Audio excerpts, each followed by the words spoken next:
I'd been sober 12 years, 3 months, and 14 days, until I stood at my sister's grave with a bottle of vodka in my purse. The cemetery was empty. 6 p.m. on a Tuesday, rain coming down the way it always does in Portland, soft, persistent, the kind that soaks through your coat before you realize you're wet.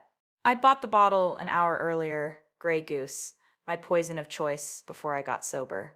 Smooth enough to drink fast, strong enough to make everything disappear.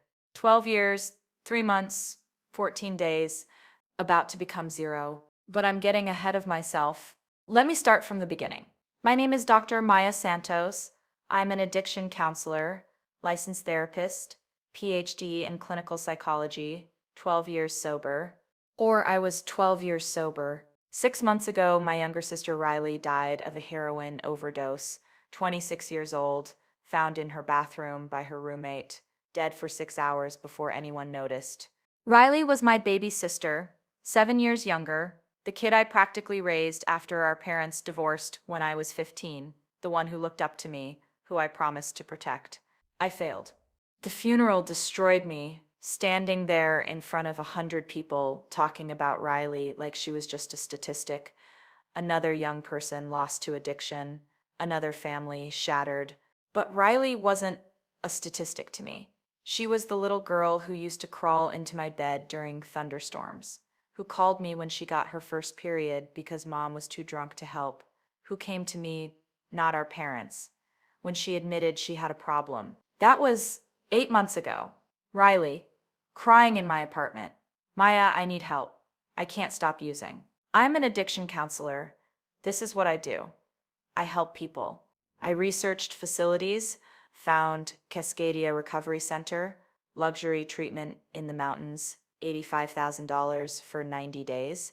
Their website promised intensive individual therapy, evidence-based treatment, medical supervision, aftercare planning. I called my mother. I found a place for Riley. It's expensive, but her insurance will cover most of it. This place will save her. Riley went willingly, scared but hopeful. She called me every week from the facility, told me she was getting better, learning coping skills, working through trauma. The therapists were helping her understand why she used. After 90 days, she completed the program, came home, got a job at a coffee shop, started going to NA meetings. For 3 months, she seemed okay. Not great, but okay. Then something changed. She stopped answering my calls, missed NA meetings. When I confronted her, she said she was fine, just busy. 6 weeks later, she was dead. At the funeral, my mother looked at me with eyes so hollow I barely recognized her. You said that place would save her. I had said that. I'd believed it. My mother walked away without another word, hasn't spoken to me since. I don't blame her. I haven't forgiven myself either. 2 weeks after the funeral, Riley's roommate Jade brought me a box of Riley's things. Clothes, books, journals, her NA chips. 3 months, 6 months, 8 months. She was really proud of these, Jade said softly. I thought you should have them. At the bottom of the box was Riley's journal from Rehab. Leather-bound, expensive. The kind the facility probably charged $200 for in their gift shop. I took it home, put it on my desk. Couldn't bring myself to open it. 3 days later, my husband David found me staring at it. You going to read it? I don't know if I can. He sat beside me, took my hand. We'd been married 8 years. He knew about my sobriety, knew about my own addiction history, knew how much Riley meant to me. Maybe it'll help, he said gently. That night, after David fell asleep, I opened Riley's journal. The first entry was from her first day at Cascadia. Day 1. I'm terrified. But Maya found this place. She says it's the best. I trust her. I have to get better. For me. For Maya. For everyone I've hurt. My hands shook reading those words. She trusted me. I turned pages, read entries from her first week. Day 3, met my therapist today, Dr. Chen. She seems nice. We talked about my childhood, about mom's drinking, about how I've been using since I was 16. It felt good to tell someone who understood. Day 7, had group therapy today, met 5 other women. We all have the same stories, trauma, pain, using to forget. I don't feel so alone anymore. Standard rehab stuff, what I expected. But then day 15, something feels weird. I haven't seen Dr. Chen in almost a week. I asked the staff when my next session is, and they said she's catching up on paperwork. They gave me worksheets to do instead. But isn't this supposed to be intensive therapy? I stopped. Read it again. A week without seeing her therapist? Intensive therapy means daily or near daily sessions. That's what $85,000 buys. That's what the website promised. I kept reading. Day 22? Still haven't seen Dr. Chen. It's been almost 2 weeks now. I asked to speak to a supervisor. They said I'm being resistant to the therapeutic process and need to focus on independent healing. I'm not being resistant. I just want actual therapy. Day 28, group session today, but it was led by someone who isn't even a licensed therapist, just a recovery specialist, which I think means they're in recovery themselves, but have no actual credentials. Is this normal? Maya would know. Maya would know. I'm a licensed therapist. I know what intensive treatment looks like because I went through it myself 12 years ago. When I got sober at 26, I went to a facility in Seattle, not as fancy as Cascadia, but every single day I had 2 hours of individual therapy, group sessions led by licensed clinicians, medical supervision, structured activities, real treatment. That's what saved my life. Riley's journal painted a different picture. Day 35. Finally saw Dr. Chen today. 30 minutes. She asked how I was doing. I said I was struggling with cravings. She said that's normal and told me to write in my journal more. That was it. 30 minutes in 2 weeks. I flipped through more entries. The pattern was clear. Riley saw her therapists sporadically, sometimes once a week, sometimes once every 10 days. Sessions ranged from 30 minutes to an hour. The rest of her time was independent study, reading worksheets alone in her room, group sessions led by unlicensed staff, or recreational therapy, walks around the property. By day 60, her tone had changed. Day 60, I don't think this place is helping. I haven't had real therapy in weeks. The groups are fine, but we just sit around talking about our feelings with no actual guidance. Dr. Chen barely knows who I am because I've seen her maybe 6 times total. Maya paid so much money for this. Mom believed in this. I have to finish, but I'm scared I'm wasting everyone's time. My vision blurred. Tears I didn't know I was crying. She stayed because she didn't want to waste my money. She completed 90 days of inadequate treatment because she trusted me. And 3 months later, she was dead. I turned to the last entries, post-discharge. Day 95, home now. Supposed to feel different. Supposed to feel healed. I don't. I feel the same. Maybe worse, because now I know treatment didn't fix me. What if nothing can? Day 102. Went to an NA meeting. Everyone asked how rehab was. I lied, said it was great. Said I learned so much. But the truth is, I spent $85,000 sitting in my room doing worksheets, and I still want to use every single day. The entries stopped there, 6 weeks before she died. I closed the journal, sat in the dark kitchen. The clock above the stove said 2:47 a.m. David would wake up in 4 hours. I had clients starting at 9 a.m. But all I could think about was Riley's words. Maya paid so much money for this. She trusted me, and I sent her to a facility that failed her. The next morning, I did something I probably shouldn't have. I pulled Riley's insurance paperwork, the statements from Cascadia Recovery Center, found them in the box Jade had brought, thick envelope, billing statements, insurance claims. I spread them out on my desk at work, told my assistant I needed the morning for paperwork. Then I started reading. The intake assessment looked standard. Patient presents with opioid use disorder, severe, recommend 90-day residential treatment with intensive individual therapy, group therapy, medical monitoring, recreational therapy, and discharge planning. Then the daily progress notes. Day 1, patient attended orientation and intake assessment with Dr. Chen. Initial session, 90 minutes. Patient engaged and motivated for treatment. Day 2, patient attended morning psychoeducational group and afternoon process group. Met with nursing for medication evaluation. Day 3, patient met with Dr. Chen for individual therapy, 60 minutes, discussed trauma history and treatment goals. Day 4, 7, patient attended scheduled groups, independent therapeutic activities. No individual session this week. I stopped, read that again. No individual session this week. I kept going through the progress notes. The pattern was clear but subtle, buried in therapeutic language. Riley saw Dr. Chen about once a week. Sometimes less. Sessions averaged 45 minutes. In 90 days, she had maybe 15 individual therapy sessions, total time roughly 12 hours. But when I turned to the billing statements, my stomach dropped. Every single day, Cascadia had billed Riley's insurance for intensive outpatient services H0015, that billing code. I knew it.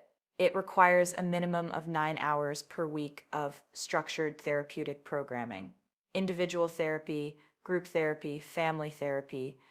9 hours per week, 90 days, 13 weeks total. That's 117 hours minimum of billable therapeutic services.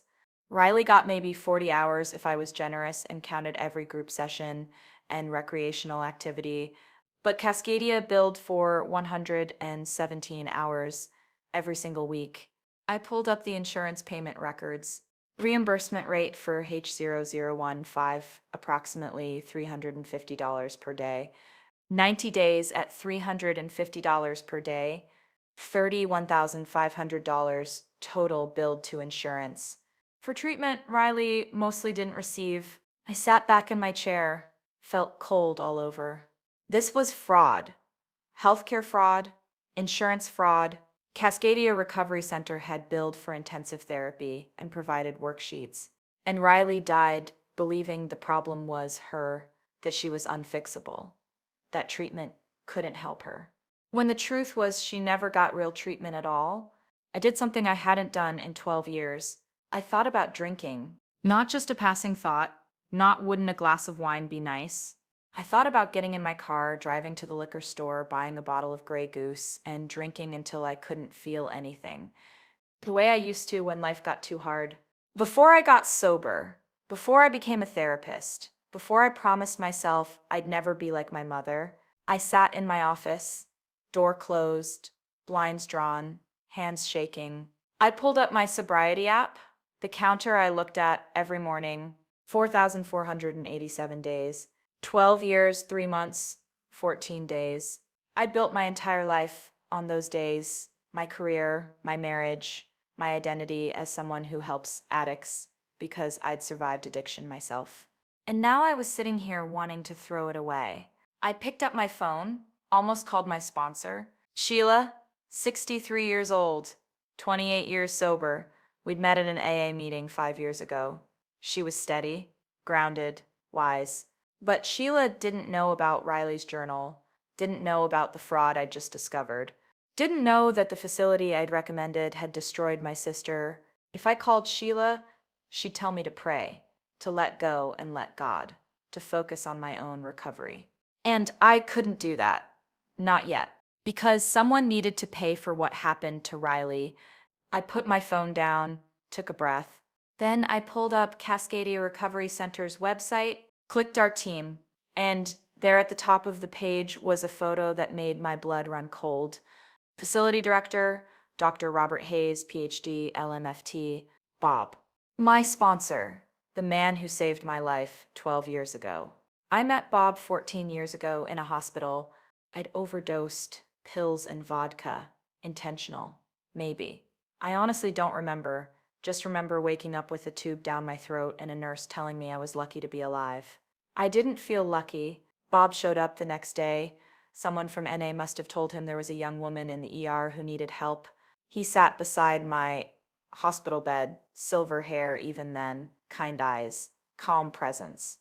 I'm Bob. I'm an alcoholic and an addict. I've been sober 19 years, and I'm gonna help you get sober, but you have to want it. I wanted it desperately. I was 26. My life was falling apart. I'd lost 2 jobs that year. My boyfriend had left.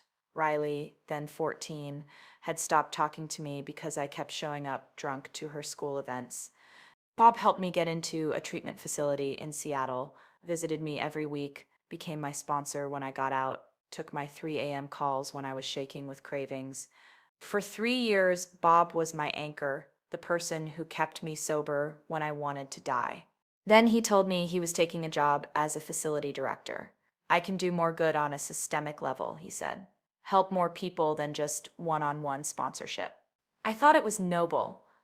Told him I was proud of him. Lost touch after that. He stopped coming to our regular LA meeting, stopped answering my calls as frequently. Eventually, we only talked maybe twice a year, birthdays and holidays. I hadn't thought about Bob in probably 2 years. But there he was on Cascadia's website, facility director. The facility that billed Riley's insurance for treatment she didn't receive. The facility I'd recommended because I trusted the recovery industry.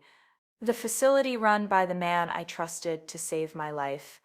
I stared at Bob's photo, that same warm smile, those same kind eyes, and I felt something I hadn't felt in 12 years. I wanted to destroy someone.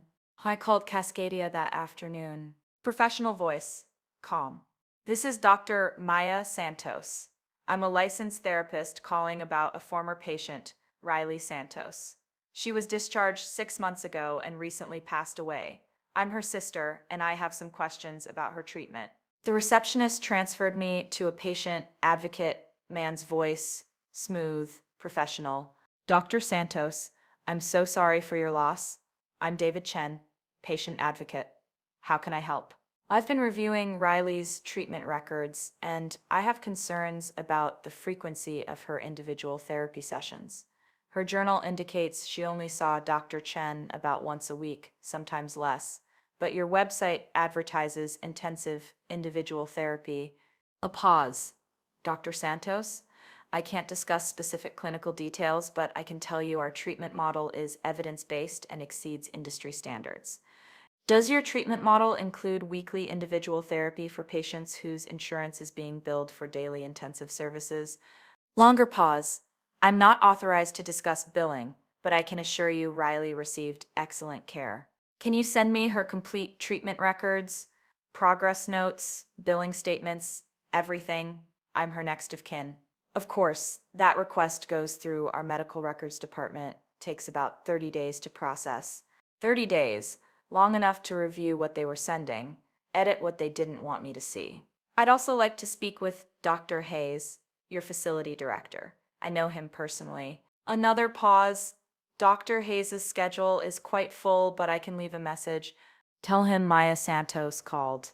He'll make time. I hung up, sat there in my office, heart pounding. What was I doing? I was a therapist. I had clients who needed me. I had a husband who needed me.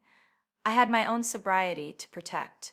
But Riley's journal was on my desk, her words screaming at me. Maya paid so much money for this. She trusted me, and I failed her. Someone needed to answer for that, even if that someone was Bob, the man who saved me. Bob called that evening. I was at home making dinner with David, trying to act normal, failing. My phone rang, unknown number. I almost didn't answer. But something made me, hello? Maya, it's Bob. His voice familiar after all these years. Warm, concerned. I heard you called the facility. I'm so sorry about Riley. I didn't know she was your sister until David mentioned it. You didn't notice her last name matched mine?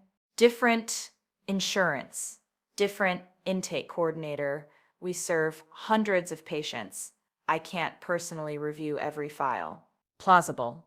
Maybe even true. Bob, I need to talk to you about Riley's treatment. Of course. What questions do you have? She only saw her therapist about once a week for a program that costs $85,000. That seems inadequate. Maya, our treatment model is holistic. We balance individual therapy with group work, recreational therapy, independent processing. Some patients need more individual attention than others. Riley's treatment was tailored to her specific needs. Her specific needs were intensive individual therapy for severe opioid addiction. She got worksheets, That's a reductive characterization. Bob, I've reviewed her billing statements. You billed insurance for 117 hours per week of intensive therapeutic services. She got maybe 40 hours total over 3 months. That's fraud. Silence, long and heavy. Then his voice changed, colder. Maya, you're grieving. I understand. But you're making serious accusations based on incomplete information. I have her journal. I have her billing statements. I have progress notes. The information is pretty complete. One patient's perspective doesn't represent systematic failure. Then let me review other patients' records. Show me that Riley was an isolated case. You know I can't do that. HIPAA allows family members to request records of deceased patients, and it allows researchers to review de-identified data. I'm both.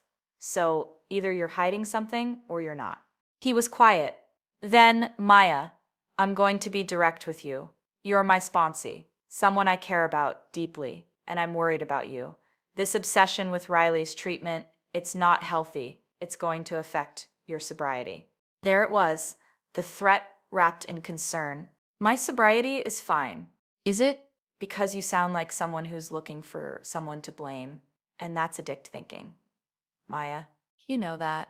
Don't therapize me, Bob. I'm not therapizing you.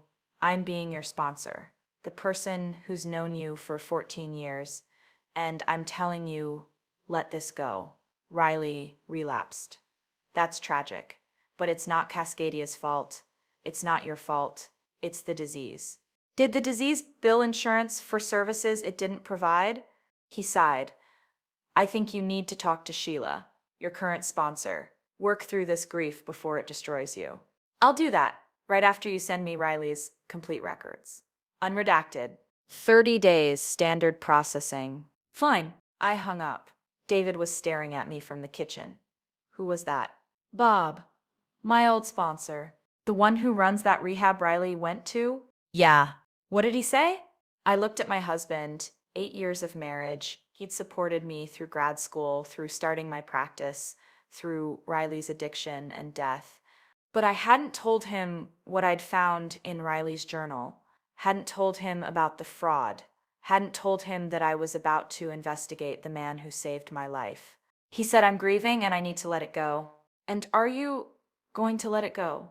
I thought about Riley, about her journal, about the words, I'm scared I'm wasting everyone's time. No, I said. I'm not. David nodded slowly. Okay, what do you need from me? I don't know yet, but I knew what I needed from myself. I needed to find out if Riley was the only one, or if Cascadia had done this to other people. And if they had, I needed to stop them, even if it meant going to war with Bob, even if it meant risking everything I'd built, even if it meant risking my sobriety.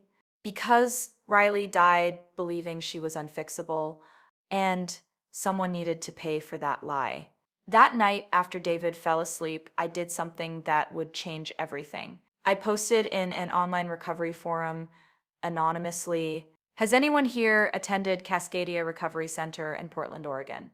I'm a therapist researching treatment quality and would like to speak with former patients confidentially. Please DM me. Within 6 hours, I had 23 messages. I started calling them the next day. The first was a woman named Jennifer, 34, had been at Cascadia 2 years ago for alcohol addiction. Dr. Santos, I'm happy to talk. What do you want to know? How often did you meet with your individual therapist? Maybe once a week. Sometimes it was 10 days between sessions. Is that normal? For intensive treatment? No. Did you keep your billing statements? I think so. Why? Would you be willing to compare what Cascadia billed versus what you actually received? She called back 3 hours later. Dr. Santos, this is fucked up. They billed my insurance for intensive outpatient services. $350 a day for 90 days. That's over $30,000. But I only saw my therapist maybe 12 times total. One case, same pattern as Riley. I called 15 more people that day. Same story, every single one. Weekly therapy billed as daily intensive treatment. $28,000, $32,000 per patient in fraudulent billing. By the end of the week, I had documentation from 18 former patients. Total fraudulent billing, 500 $520 nilty. And those were just the people who responded to one anonymous forum post. If Bob had been running Cascadia for 5 years, serving 40 patients at a time with 90-day average stays, that's roughly 220 patients per year, 1,100 patients total over 5 years. If even half were billed fraudulently, like Riley, $16.5 million. $16.5 million. Stolen from insurance companies. Families, people desperate for help. While patients thought they were receiving treatment, I sat in my office, staring at the numbers, feeling sick. My sponsor, the man who saved my life, had built a criminal enterprise on the backs of desperate addicts. I picked up my phone, called the FBI. Portland Field Office, Healthcare Fraud Division. This is Dr. Maya Santos. I'm a licensed therapist in Portland. I have evidence of systematic healthcare fraud at Cascadia Recovery Center. Multiple patients, multiple years, conservative estimate over $16 million in fraudulent billing. The agent on the other end, Agent Lisa Chen, took my information, asked me to send everything I had. This will take time, Dr. Santos. Months, possibly longer. Healthcare fraud cases require extensive documentation. How long? Could be a year or more before charges are filed. A year while Cascadia kept operating, kept billing, kept failing people the way they failed Riley.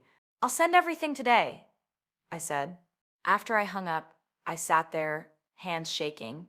Not from fear, not from anger, from craving. I wanted a drink, badly. For the first time in 12 years, 3 months, 28 days. I wanted to feel nothing. Wanted the numbness. Wanted to escape. I pulled out my phone, almost called Sheila. Then remembered Bob's words. Talk to Sheila. Work through this grief before it destroys you.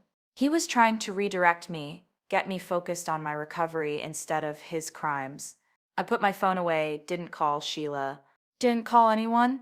Just sat there, white-knuckling, counting breaths.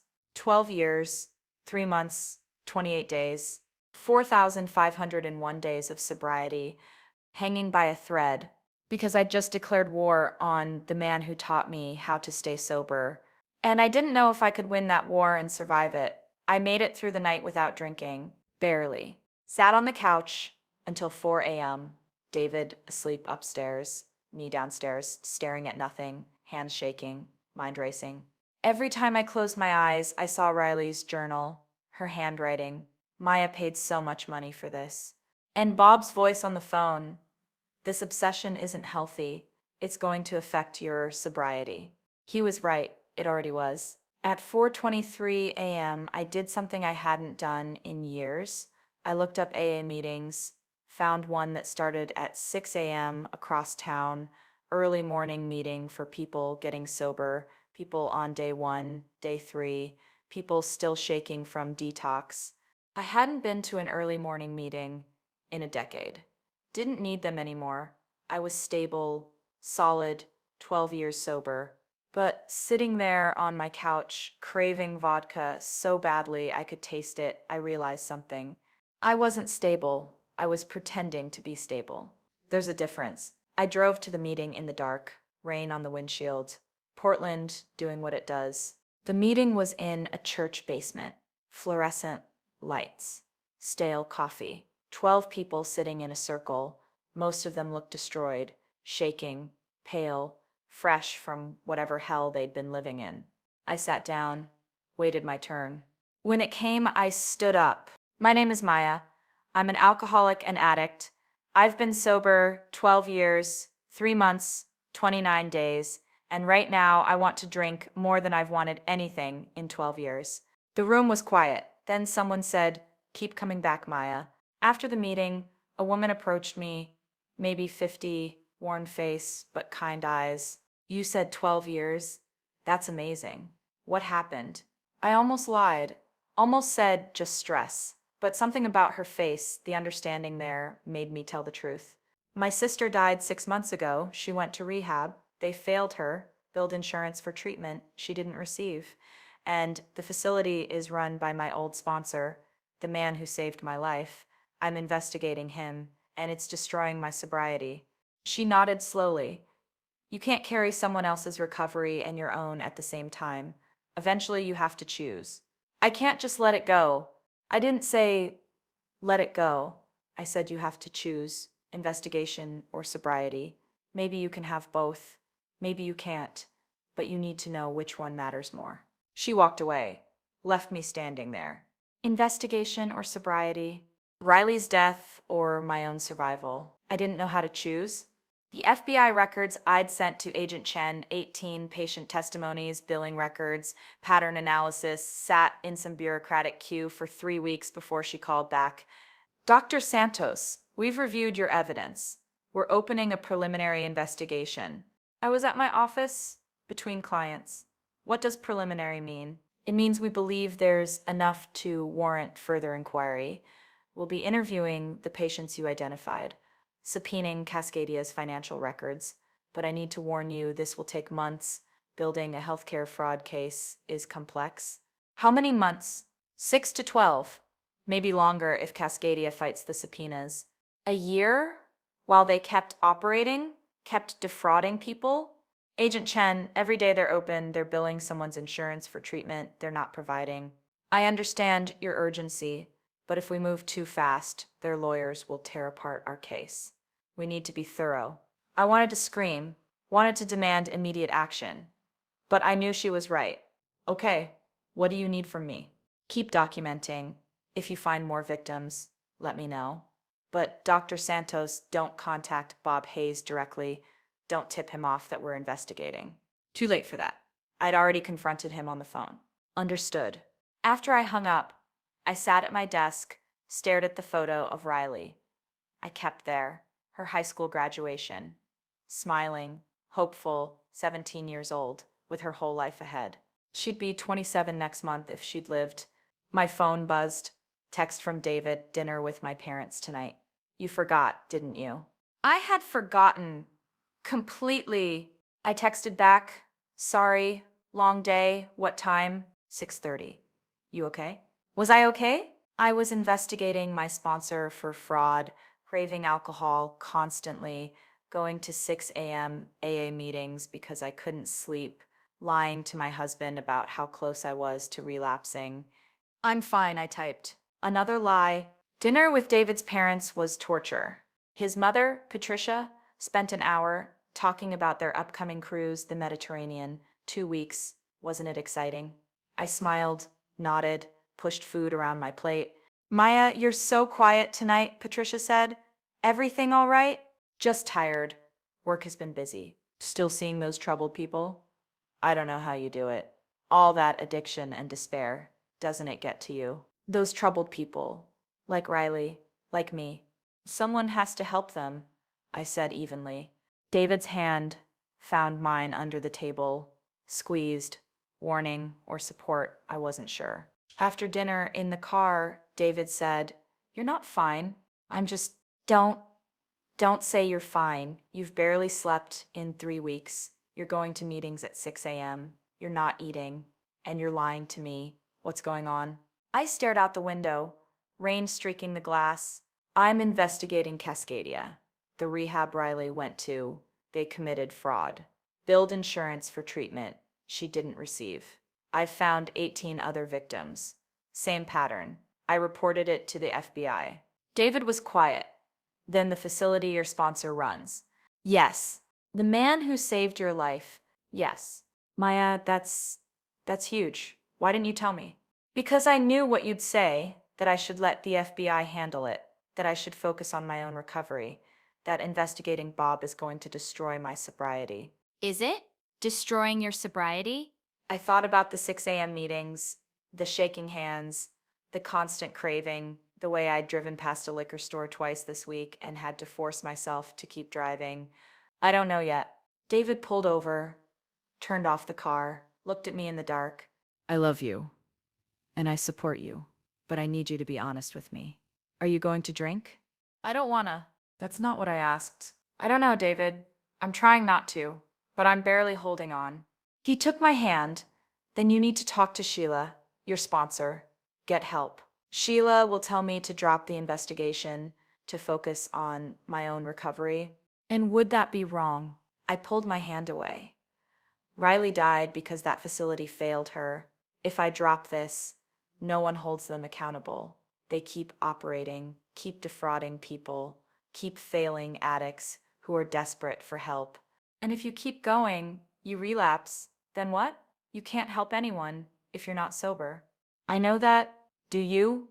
Because from where I'm sitting, you're choosing Riley's justice over your own sobriety. And Maya, Riley's dead. You're alive. You get to choose to stay that way. His words hit like a slap. You think I should just let it go? I think you should let someone else fight this battle. The FBI is investigating. That's their job. Your job is to stay sober and keep helping your clients, people who are alive and need you. I can't just. Yes, you can. You're choosing not to. And that scares me because I've never seen you like this, obsessed, spiraling. And I'm terrified I'm going to lose you the way we lost Riley. I stared at him, my husband, the man who'd supported me through everything, who was now begging me to stop. I'm not going to die, I said quietly. Maybe not, but you might relapse. And for you, that's a slow death. So I'm asking, please talk to Sheila. Get help. Let the FBI do their job. Come back to me. I wanted to, God, I wanted to, but every time I closed my eyes, I saw Riley's journal. I'll think about it, I said. It was the best I could offer. I didn't call Sheila. Instead, I kept digging. The 18 victims I'd found were just the beginning. I posted in more forums, reached out to family therapists, asked if anyone had clients who'd been to Cascadia. Within 2 weeks, I had 43 people willing to talk, all with the same story, weekly therapy billed as daily intensive treatment. I documented everything: billing statements, journal entries, testimonies, created a database. 43 patients, average fraudulent billing $29,000 per person, total $1,247,000 in documented fraud. And I was only scratching the surface. Late one night, working on the database, I found something that made me stop cold. A name in Cascadia's alumni newsletter, posted publicly on their website. Congratulations to James Morrison, completing our program. We're so proud of his progress. James Morrison, I recognized that name. He'd been on the forum, one of the 18 who'd contacted me initially. I'd called him 3 weeks ago. He'd told me about his experience, weekly therapy, worksheets, inadequate treatment. Then he'd said something that stuck with me. I finished the program 6 months ago, been clean since, but I don't credit Cascadia, I credit my family. 6 months clean? I pulled up his social media, public profile, last post 2 weeks ago. A memorial post, friends and family sharing condolences. James Morrison had died overdose 3 days after I'd spoken to him. My hands went numb. I scrolled through his page, found posts from his mother. My son fought so hard he went to rehab. He tried, but the drugs won. Please, if you're struggling, get help. Real help. Real help. James had gone to Cascadia, paid $30,000 for intensive treatment, got weekly sessions and worksheets. 6 months later, he was dead. Like Riley, I pulled up my database, started cross-referencing names with obituaries. By 3 a.m., I'd found seven former Cascadia patients, all deceased within a year of discharge, all overdoses or suicides. 8 total, including Riley. 8 preventable deaths because they didn't receive adequate treatment. Because Bob cared more about money than lives. I sat in my dark office, database glowing on my screen, 8 names, 8 faces I'd found on social media, 8 families destroyed, and I felt something I hadn't felt in 12 years. Rage so pure it burned. Not the sad, resigned acceptance of Riley's death. Not grief, not guilt. Just rage. At Bob, at Cascadia, at a system that allowed this, at myself for trusting them. I stood up, grabbed my keys, Didn't think, just moved. Drove to the liquor store at 3:47 a.m., the one that's open 24 hours on MLK Boulevard. Walked in. Fluorescent lights, harsh after the dark drive. Late night cashier barely looked up from his phone. I went to the vodka section, Grey Goose, my old friend. Picked up a bottle, felt the weight, cold glass, familiar shape. 12 years, 4 months, 16 days, about to become 0. The cashier rang me up. Didn't ask questions, didn't care, just scanned and bagged. I paid, walked out, bottle in a brown paper bag, sat in my car in the parking lot, engine off, bottle on the passenger seat. I could open it, drink, make everything stop, the rage, the grief, the constant craving, all of it would disappear into numbness, for a few hours at least. Then I'd wake up, day 0, 12 years gone, David disappointed, my clients abandoned, my career questioned, and Riley would still be dead, James Morrison would still be dead, 8 people would still be dead, and Bob would still be free. I picked up the bottle, held it, felt tears on my face. Then I got out of the car, walked to the dumpster behind the store, threw the bottle in, heard it shatter against metal, stood there, shaking, crying, sober. 12 years, 4 months, 16 days, still counting. I drove home. David was asleep. I crawled into bed beside him. He stirred. Maya, I'm here. You okay? No, but I'm sober. He pulled me close. I cried into his shoulder. He held me, didn't ask questions, just held me. And I realized something. The woman at the AA meeting was wrong. I didn't have to choose between investigation and sobriety. I had to figure out how to do both. Or I had to stop completely. But I couldn't stop. Not yet. Because 8 people were dead, and more would die if I walked away, even if staying in the fight destroyed me. The next morning, I called Sheila, my current sponsor, the one Bob had told me to talk to, the one I'd been avoiding. Maya, I've been worried about you. I called 3 times this week. I know, I'm sorry. I've been struggling.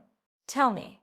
So I did all of it. Riley, the journal, the fraud, Bob, the investigation, the 8 deaths, the liquor store last night.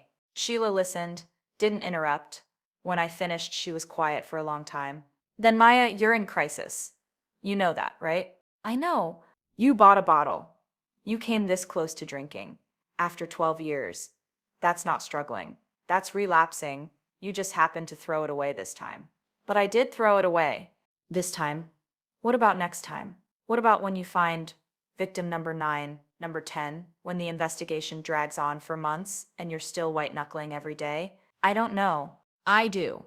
You'll drink because you can't investigate trauma and stay sober. Not like this, not alone, not without support. I have support. I have David. I'm going to meetings. Once every 3 weeks? Early morning meetings when you're desperate? That's not support, Maya. That's crisis management. She was right. I hated it, but she was right. What do I do? You have 2 choices. Drop the investigation, let the FBI handle it, focus on your recovery, or if you absolutely can't drop it, you need intensive support. Daily meetings, daily sponsor calls, therapy for yourself. You need to treat this like early sobriety because that's where you are. Your emotional sobriety is at day 0, even if your physical sobriety is at 12 years. I can't drop it. Then you need help, real help.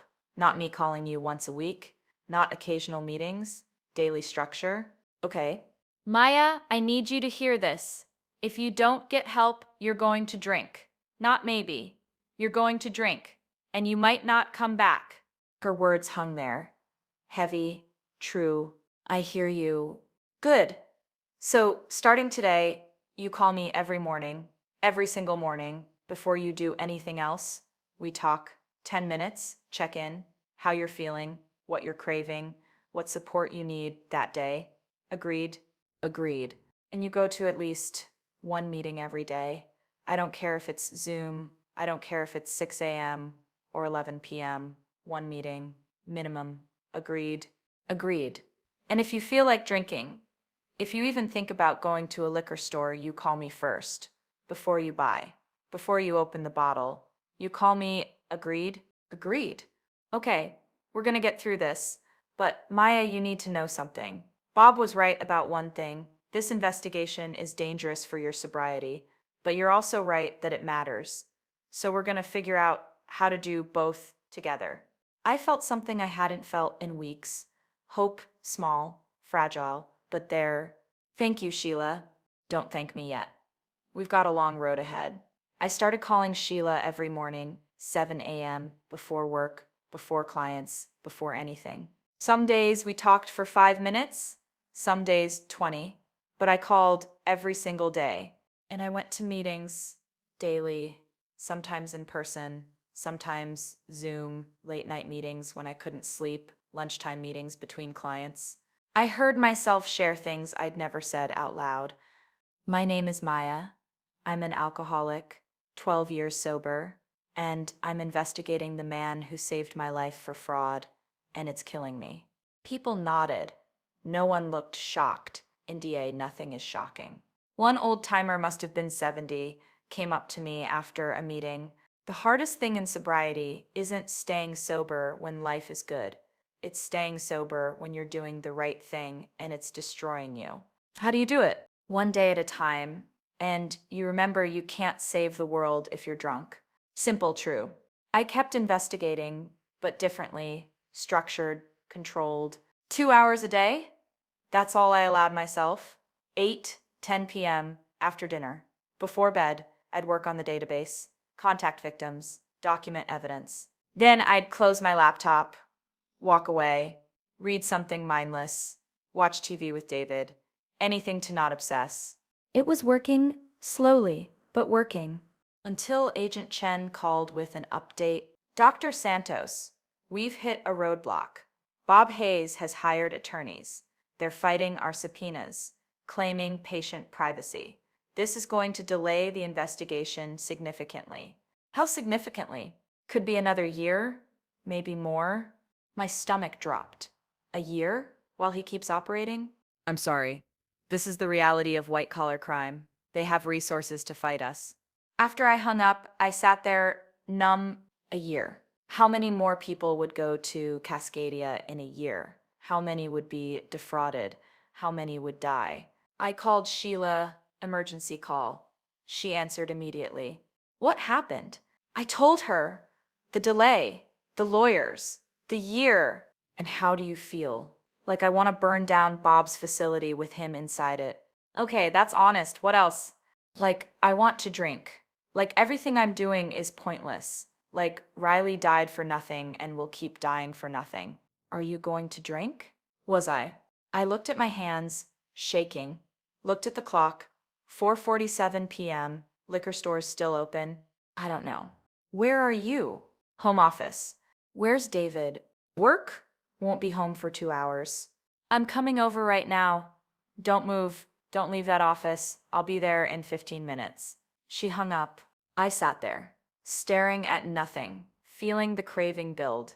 Not gentle, not subtle, a roar in my blood. I wanted to drink, needed to drink, the way I needed air. 14 minutes later, Sheila knocked on my door. I let her in. She took one look at my face and said, "Bad, huh?" Yeah. Okay. Here's what we're gonna do. You and me, we're going to a meeting right now. Then we're getting dinner. Then I'm staying here until David gets home. And tomorrow, you're taking the day off work. Going to 3 meetings, resetting. I can't take the day off. Maya, you're in crisis. You can take the day off. Your clients will survive. You might not if you don't. She was right. We went to a meeting. I shared, my name is Maya. I'm 12 years sober. And today I wanted to drink more than I've wanted anything in 12 years. After the meeting, a woman approached me, maybe 40, tattoos, worn face. I've been sober 14 years, had a moment like you're having at year 10, thought I was going to lose it. You know what saved me? What? I remembered that the 12 years I built mattered, that throwing them away wouldn't change what I was angry about. It would just add my own destruction to the pile. So I stayed sober out of spite. just to prove I could. Spite, interesting motivation. Did it work? I'm still here, 4 years later, still sober, still angry, but alive and sober. That's something. I made it through that night and the next day and the day after. One day at a time, sometimes 1 hour at a time. Sheila's support, meetings. David's patience, all of it keeping me barely above water. But I stayed sober, and I kept investigating, carefully, controlled. By the end of month 5, I had documented 63 victims, $1.8 million in fraud, and I'd found something else. A pattern in the deaths. All 8 deceased patients had been at Cascadia during the same 18-month period, 2022 to 2023. Same time frame, same therapists, same billing patterns, but something else. Something in the medical notes that made my skin crawl. All 8 had been prescribed medications during their stay, anti-anxiety meds, sleep aids, pain management, all prescribed by Cascadia's medical director, Dr. Patricia Morrison, and all 8 had died of overdoses involving those same medications combined with street drugs. They'd been given prescriptions at Cascadia, told the meds were safe, told they'd help with recovery, then sent home with bottles of potentially lethal medications and minimal therapy to teach them how to stay sober. It wasn't just fraud, it was negligent homicide. I sent everything to Agent Chen. She called me 2 days later. Dr. Santos, this changes things. We're adding the medical director to the investigation, and we're escalating. This isn't just billing fraud anymore. This is patient harm, possibly criminal negligence. How long? Still months. But this gives us leverage. Harder for their lawyers to fight when there are bodies. Bodies. 8 of them. Riley, one of them. After I hung up, I sat in my office, felt something shift. This was bigger than I'd thought, worse than I'd imagined. Bob wasn't just stealing money. He was running a facility that killed people. And he'd been doing it for years. I called David. I need to tell you something. What's wrong? It's worse than fraud. 8 people died, all given prescriptions at Cascadia. All died of overdoses involving those meds. It's negligent homicide. David was quiet. Then Maya, you need to step back. Now, this is too big, too dangerous. Let the FBI handle it. I can't. Yes, you can. You've done enough. You found the evidence. You reported it. Now let the professionals finish it. But nothing. Maya, I'm your husband, and I'm scared. Scared you're gonna get hurt. Scared you're going to relapse. Scared I'm gonna lose you. Please, step back. He was begging. My husband, who never begged, who'd supported everything I'd ever done, was begging me to stop. I'll think about it, I said. But we both knew I wouldn't stop. Because Riley was one of 8, and someone had to speak for them. Even if it destroyed me. That night, alone in my office, I did something I hadn't done in 14 years. I pulled up old photos from before I got sober. Photos of me at 26, thin, hollow-eyed, destroyed. Found one from the hospital, right after my overdose. Bob sitting beside my bed. I stared at that photo, at Bob's kind face, his hand on mine. The man who saved me, who sat with me when I was dying, who taught me how to live sober. That man had become someone who let 8 people die while stealing millions. How does that happen? How does someone go from saving lives to destroying them? I didn't have an answer, but I knew I couldn't stop now, even if David was right, even if it was too dangerous, even if I was barely holding on. Because Bob had to be stopped, and I was the only one who knew him well enough to do it. Tomorrow, I'd keep going, keep documenting, keep fighting. Tonight, I'd stay sober. One more day. 12 years, 5 months, 3 days, 4,536 days. Still counting, I stayed sober for 7 more weeks. 7 weeks of daily calls with Sheila, daily meetings. White-knuckling through cravings that made my hands shake and my vision blur. 7 weeks of documenting evidence, finding more victims, building the case against Bob. 7 weeks of watching David's patience wear thin, the way he'd look at me across the dinner table, sad, scared, like he was already grieving someone who was still alive. And then I broke. It happened on a Wednesday. Ordinary day, nothing dramatic, no crisis, no bad news, just exhaustion. I'd been fighting for 6 months, fighting the cravings, fighting the investigation, fighting myself, and I was tired. I left work early, told my assistant I wasn't feeling well. Not a lie, I felt sick, soul sick, tired of being strong.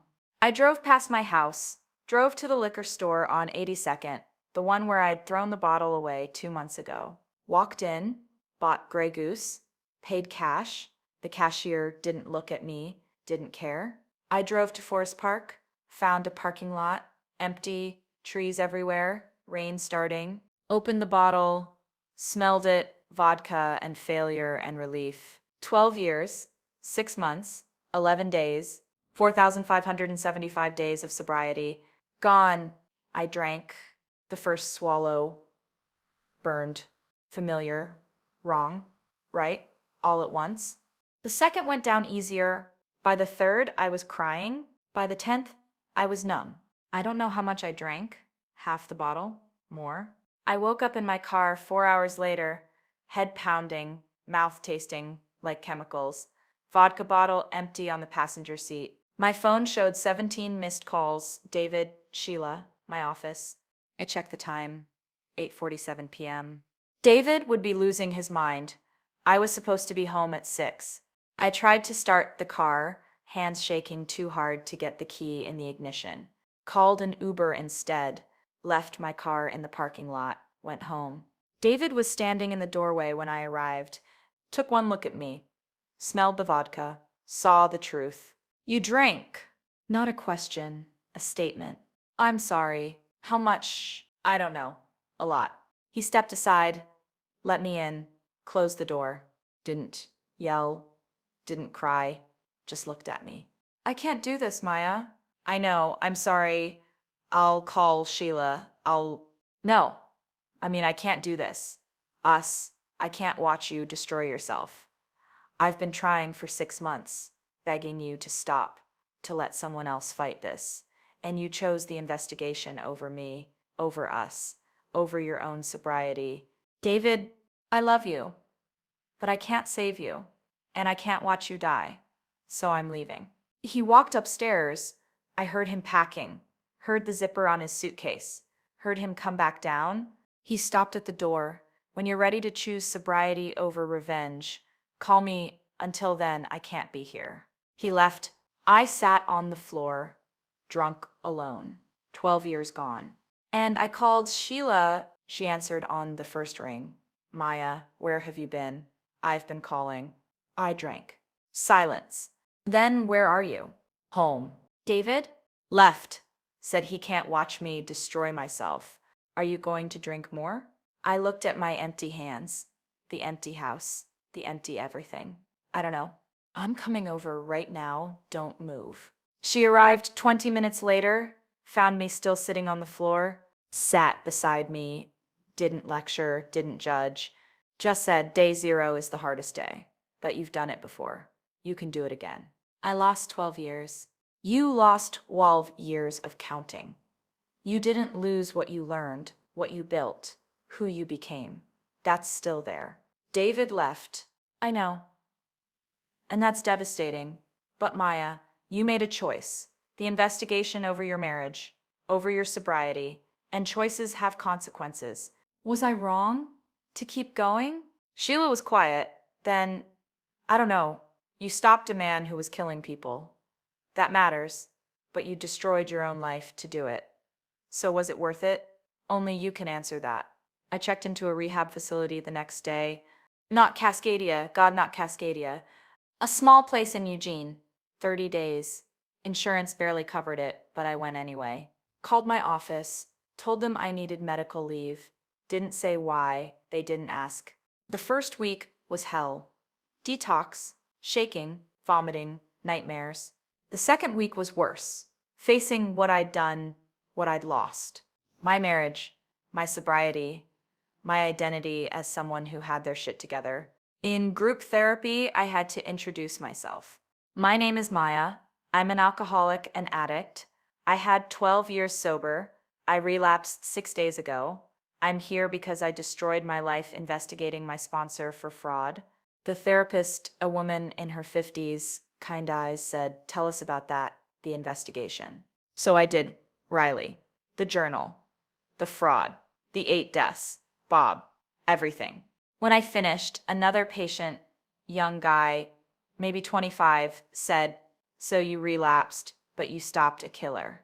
That's kind of badass." It doesn't feel badass. It feels like I failed. "Maybe you did both," the therapist said. "Failed and succeeded, lost and won. That's the complexity of real life. Not everything is black and white." During my third week, Agent Chen called. "Dr. Santos, I heard you're in treatment. Are you okay?" "I'm sober. Today. That's all I've got." "I understand. I wanted to let you know. We executed search warrants yesterday, raided Cascadia, arrested Bob Hayes and Dr. Morrison. Your evidence was enough." My breath caught. "They arrested Bob?"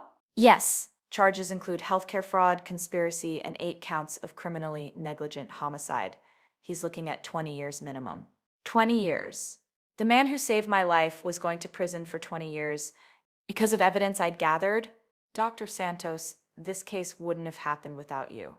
The 63 victims you documented, the death records you found, the prescription patterns you identified, that's what built our case.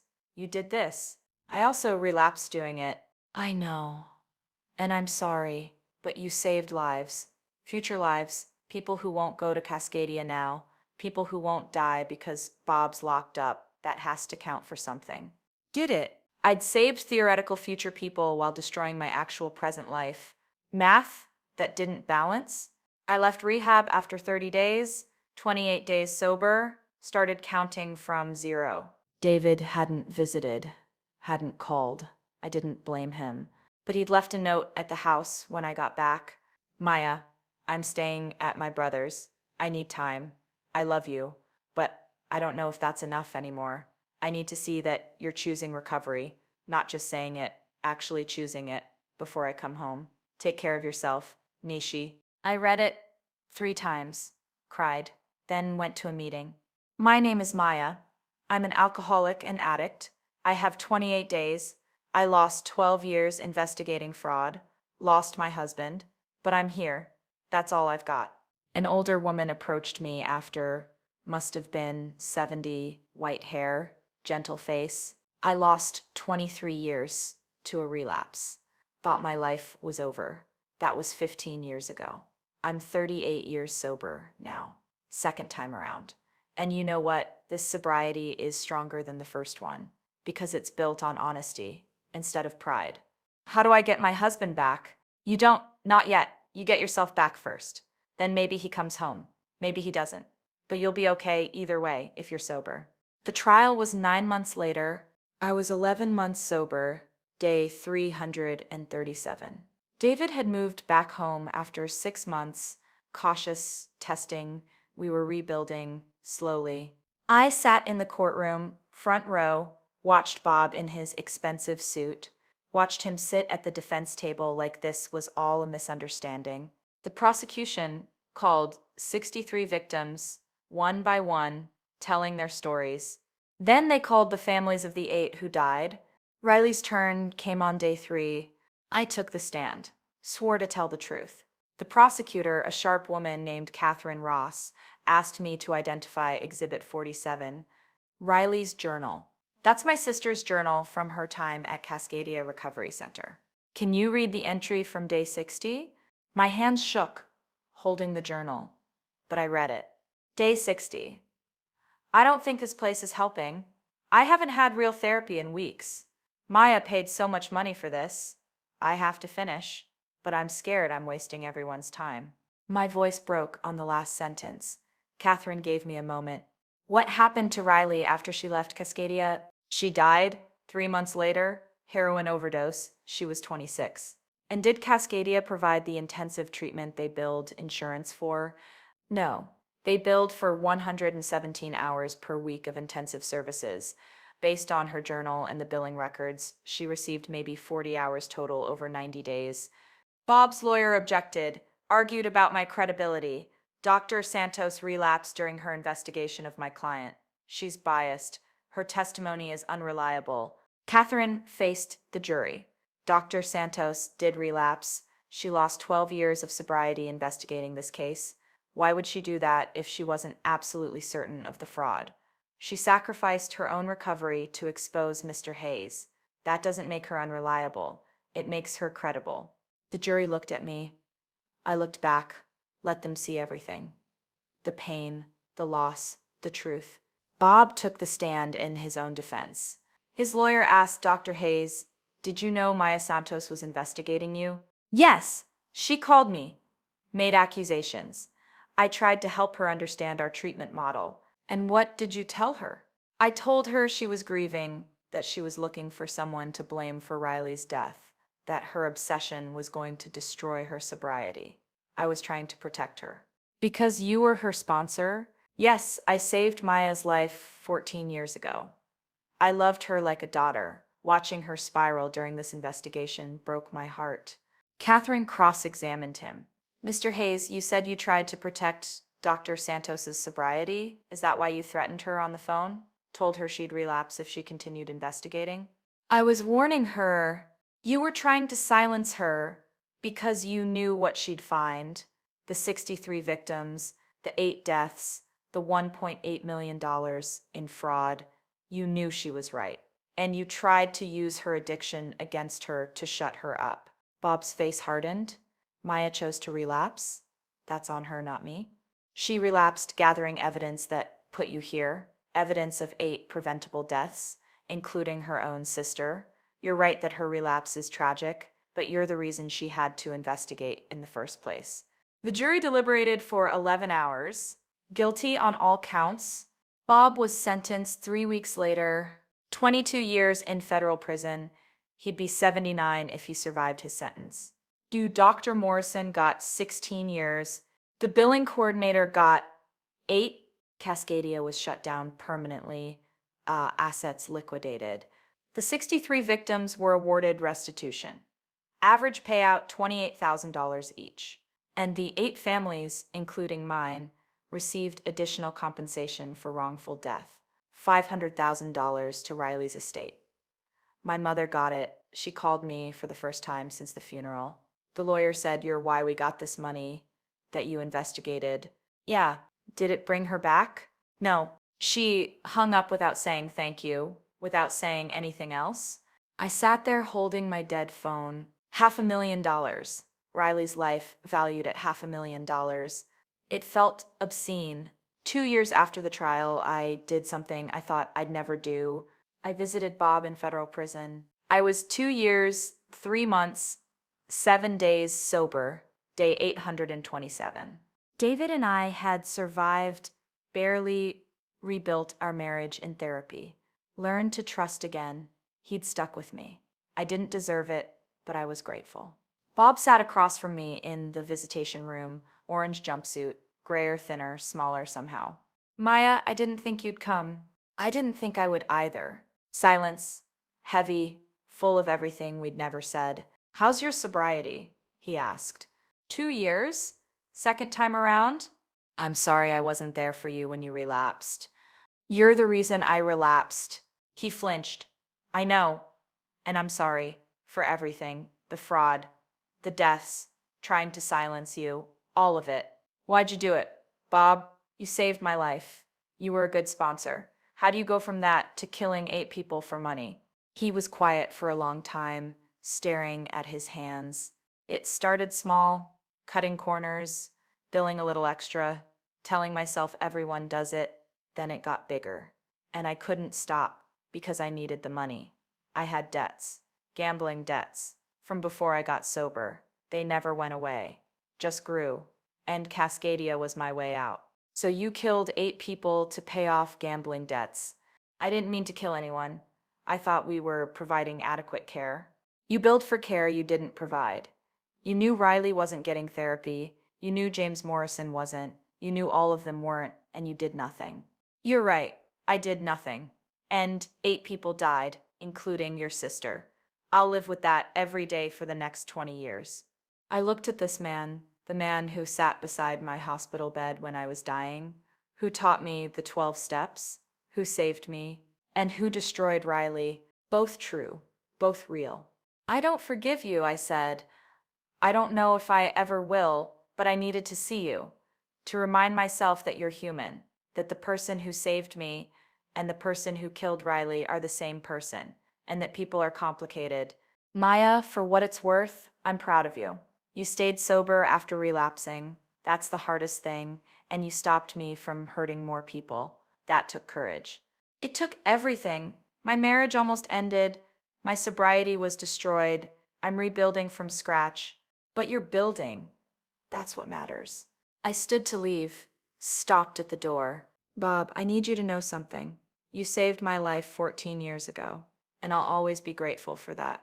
But you killed my sister, and I'll never forgive you for that. Both things are true, and I have to live with both. I understand.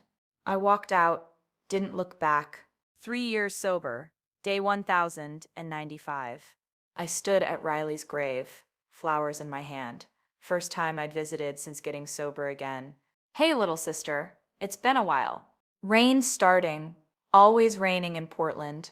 Bob's in prison, 22 years. Cascadia's shut down, and we started something, the Riley Santos Foundation. Free addiction counseling, real counseling, the kind you deserved. I put the flowers on her headstone. We've helped 340 people so far, full scholarships to real treatment facilities.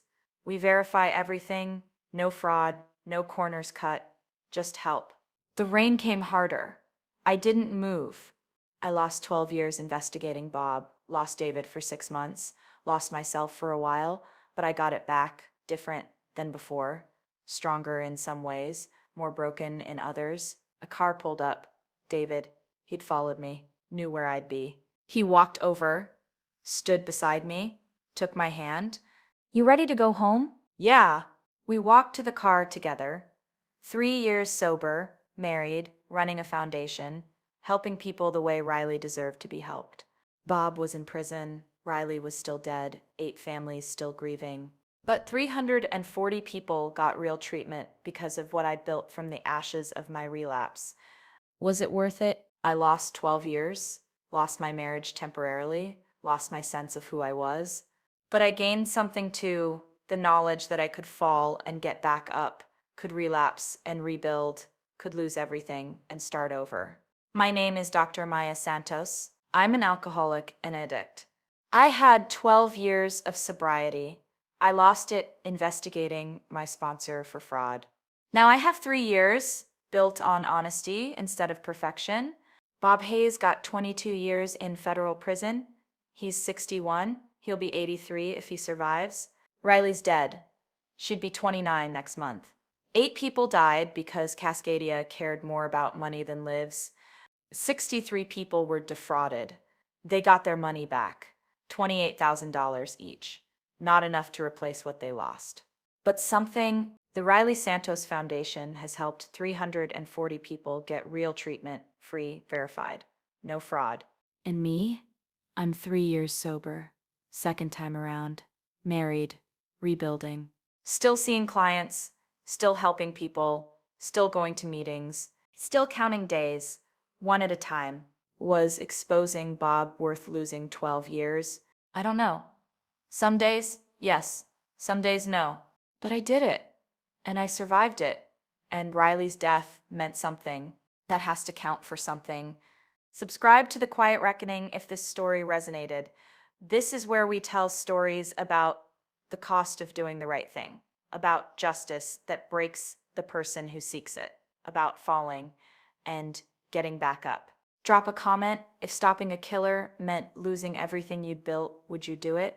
Because the answer to that question reveals who you are. I'm Maya Santos, 3 years, 2 months, 14 days sober. I'd do it all again, even knowing what it would cost, even knowing I'd lose everything and have to rebuild from zero. Because Riley deserved better, and so did the 8 others who died. Justice isn't clean, recovery isn't linear, and doing the right thing doesn't guarantee a happy ending. But you do it anyway, one day at a time,